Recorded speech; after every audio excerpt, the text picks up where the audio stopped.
Hello दोस्तों, नमस्कार। अंजना कुमारी channel में आपका हार्दिक स्वागत है। मैं कामना करती हूँ आप लोग स्वस्थ रहें, तंदुरुस्त रहें, दिन दोगुनी रात चौगुनी उन्नति करते रहें। अगर आप नए टीचर बनने जा रहे हैं या टीचर बनने के सपने देख रहे हैं या टीचर हैं, तो ध्यान दीजिए आप कौन सी गलतियाँ ना करें, कौन सी गलतियों से आपको बचना चाहिए। अगर आप खुद के अनुभव से सीखते हैं तो बहुत सारी गलतियाँ, बहुत सारा नुकसान झेल चुके होते हैं और वो हमें कई बार हम ऐसी गलती कर जाते हैं जिसकी भरपाई हम नहीं कर पाते हैं। और जो लोग दूसरों के अनुभव से सीख जाते हैं तो ये तो बेहद ही अच्छी बात है, क्योंकि वो उन गलतियों से बच जाते हैं, वो उनको झेलने से बच जाते हैं और अपना नुकसान नहीं उठाते हैं। तो ध्यान दीजिए हमें कौन सी गलती नहीं करनी चाहिए। ये सब जानने के लिए हमारे साथ बने रहिए वीडियो के अंत तक। तो आज जो हमारे वीडियो का विषय ये है कि एक नए टीचर को कौन सी गलतियों से बचना चाहिए, कौन सी गलतियां नहीं करनी चाहिए। सबसे पहली गलती ये है कि हम बच्चों को प्रभावित करने के लिए, बच्चों की नज़र में एक अच्छा टीचर बनने के लिए, अपनी संस्था में, अपने स्टाफ में इज्जत पाने के लिए बच्चों से बहुत ज़्यादा घुल मिल जाते हैं। शुरुआत में तो ये सब बहुत अच्छा लगता है। हम सोचते हैं कि बच्चे हमसे प्रभावित हो रहे हैं, बच्चे हमारे इज्जत कर रहे हैं, लेकिन ऐसा नहीं है। शुरू में सब ठीक ठाक हो जाता है, लेकिन धीरे धीरे कई बार ऐसी सिचुएशन, ऐसी स्थिति आ जाती है कि हमें बच्चों को डांटना भी पड़ता है। तो वहाँ क्या होते हैं कि बच्चे हमारे सामने हो जाते हैं, यानी कि हमारी इज्जत नहीं करते हैं। बच्चों की नज़र में हम अपनी इमेज खराब कर लेते हैं। तो ध्यान दीजिए, सबसे पहली गलती ये है कि हमें बच्चों से बहुत ज़्यादा घुलना मिलना नहीं चाहिए कि बच्चे हमें बिल्कुल ही फ्रेंडली व्यवहार कर बैठे, हमें कुछ समझे ही ना। एक टीचर और एक विद्यार्थी के बीच में थोड़ी बहुत दूरियां का होना बहुत ज़रूरी होता है। ये नहीं कि एक प्रतिभाशाली, एक जो प्रतिभावान अध्यापक है, वो इस बात को अच्छी प्रकार समझता है कि एक विद्यार्थी और एक अध्यापक के बीच में कितनी दूरियां होनी चाहिए, कितनी दूरियां उचित होनी चाहिए। तो सबसे पहली बात यही है कि बच्चों से बहुत ज़्यादा घुले मिले नहीं, बच्चों से प्यार से पेश आएँ, लेकिन इतना भी नहीं है कि हमें अपनी भाषा का, अपने उच्चारण का, हमें बोलचाल का ध्यान ही ना रहे।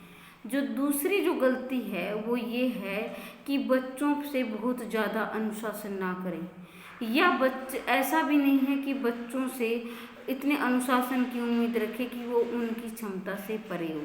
मेरे कहने का मतलब ये है कि कई बार हम क्या होते हैं कि बच्चों को प्रभावित करने के लिए, एक अच्छा अध्यापक बनने के लिए बच्चों पे बहुत ज़्यादा अनुशासन कर लेते, इतने ज़्यादा कि उनको ये भूल ही जाते हैं कि हमारे जो स्कूल, हमारे कॉलेज का क्या नियम है। तो ऐसे में क्या है कि बच्चे हमसे चिढ़ने लग जाते हैं, और जब बच्चे हमसे चिढ़ने लगते हैं या हमें पसंद नहीं करते हैं, तो जो हम उन्हें देना चाहते हैं, जो हम उन्हें बनाना चाहते हैं, वो हम उनको बना नहीं पाते हैं, उनको दे नहीं पाते हैं। तो ऐसे में क्या है कि जो हमारा उद्देश्य है, जो हमारा लक्ष्य है, उससे हम भटक जाते हैं और हम अन्यथा ही खोकर रह जाते हैं। इससे क्या होता है कि हमारे अंदर एक प्रेशर, एक दबाव आ जाता है कि हम कहाँ गलती कर रहे हैं, और हमें ये पता ही नहीं होता कि बच्चे हमें नापसंद कर रहे हैं, बच्चे हमें पसंद नहीं कर रहे हैं, और उस संस्था, उस स्कूल, उस कॉलेज और जो स्टाफ है उनकी के अंदर भी हम अपनी छवि को खराब कर लेते हैं। वो भी सोचने लगते हैं कि इस प्रकार का टीचर है, बच्चों पर नाजायज़ दबाव डालता है।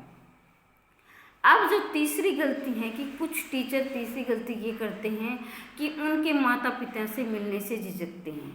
वो क्यों झिझकते हैं? वो ये सोचते हैं कि हम उनके माता पिता से मिलेंगे तो वो ये सोचेंगे कि बहुत सारे सवाल करेंगे, और उन सवालों का हमारे पास कोई जवाब नहीं होगा, हम उनका जवाब नहीं दे पाएंगे। उनके बच्चे बहुत ज़्यादा शरारती हैं। अब ये बात भी है कि बच्चे तो अपने नेचर, अपनी प्रकृति से शरारती और वो चंचल होते हैं। तो हमें क्या करना है कि हमें उनकी तरह चंचल और शरारती उनके साथ नहीं बनना है। हमें अपनी इमेज का और अपनी जो दायरा है उसका ध्यान रखना है, और उनके जो माता पिता से मिलने से नहीं कतराना है। अब बहुत सारे टीचर हैं जो अगर वो मिलना चाहते हैं तो भी वो कतराते रहते हैं कि कहीं हम इनसे मिलेंगे तो उनके बच्चों के बारे में फीडबैक मांगेंगे या बच्चे हमारे क्या करें, इस तरह के सवाल करेंगे। लेकिन ध्यान दीजिए, आपको उनके माता पिता से आप मिलोगे तो आपकी बहुत सारी परेशानियां हैं, बहुत सारी जो समस्या हैं वो अपने आप ही उनकी समस्याओं का समाधान हो जाएगा। यानी कि आप बच्चों के बारे में जान पाएंगे क्या उनकी पसंद है, क्या नापसंद है, क्या उनकी आदतें हैं और वो किस प्रकार के बच्चे हैं, घर में क्या क्या एक्टिविटी करते हैं, अपने माँ बाप का कितना कहना मानते हैं और क्या उनके लक्ष्य हैं। तो बहुत सारी जानकारियाँ उनके माता पिता से आपको मिल सकती हैं।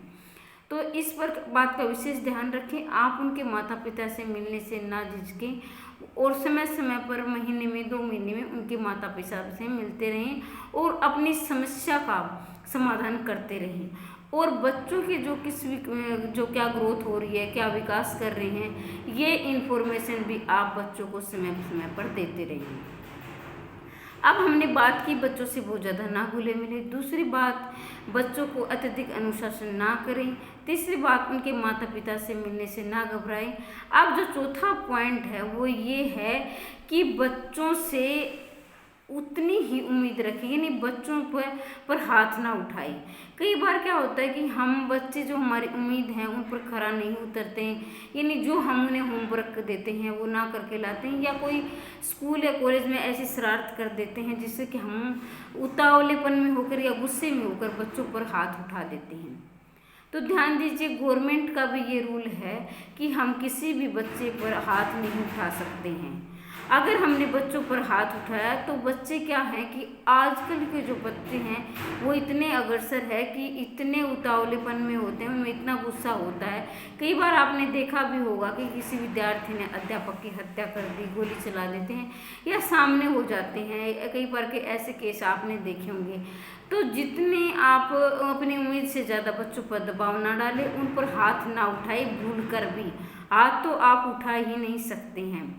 इससे क्या होगा कि हाथ उठाने पर एक तो आपकी बच्चों की नज़र में तो इमेज खराब होएगी, उस स्कूल के अंदर भी आपकी इमेज खराब हो जाएगी। और इसके साथ ऐसा भी है कि आप अगर अपनी नौकरी से भी हाथ धो बैठते हैं।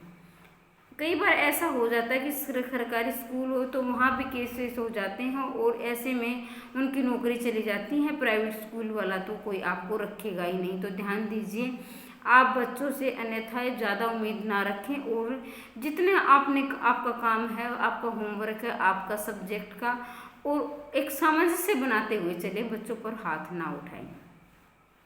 अब आगे का जो पॉइंट है कि बच्चों के साथ साथ आप एक्स्ट्रा एक्टिविटी करा सकते हैं। ऐसा नहीं है कि आप नए हो और एक्टिविटी स्कूल या कॉलेज में चली हुई है और आप किसी कोने में अपने आप में खोए रहते हैं, तो अपने आप में भी ना खोएं।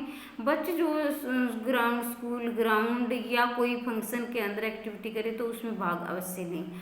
अब आगे का पॉइंट ये है कि अगर आपको कोई टॉपिक समझ में नहीं आता है तो आप दूसरों से सहायता लेने में ना घबराएं। कई बार क्या होता है कि जब हम नए टीचर होते हैं तो हम ये सोचते हैं कि कोई हमारे बारे में क्या सोचेगा, कि इसको ये भी नहीं आता है, तो हम अंदर अंदर कतराते रहते हैं और दूसरों की हेल्प नहीं लेते हैं। तो ध्यान दीजिए, आप दूसरों से हेल्प ले सकते हैं, बेझिझक ले सकते हैं। इससे क्या होगा, जो आपके साथी अध्यापक हैं वो भी आपसे प्रभावित होंगे और आपको एक सच्चा दोस्त मानेंगे कि इन्होंने मेरे से हेल्प ली, और वो खुश होकर बल्कि आगे आकर आपकी हेल्प करेंगे, आपकी सहायता करेंगे और आप उनके दोस्त बनकर एक परिवार के सदस्य बनकर रह जाएंगे और आप उनसे और ज़्यादा क्लोज आ जाएंगे। तो ऐसा नहीं है कि आपकी छवि उनकी नज़र में खराब हो जाएगी, बल्कि आपकी छवि उनकी नज़र में अच्छी बनेगी। वो ये सोचेंगे कितना तालमेल वाला अध्यापक है, हमें अपना समझकर हमारी हेल्प ले रहा है।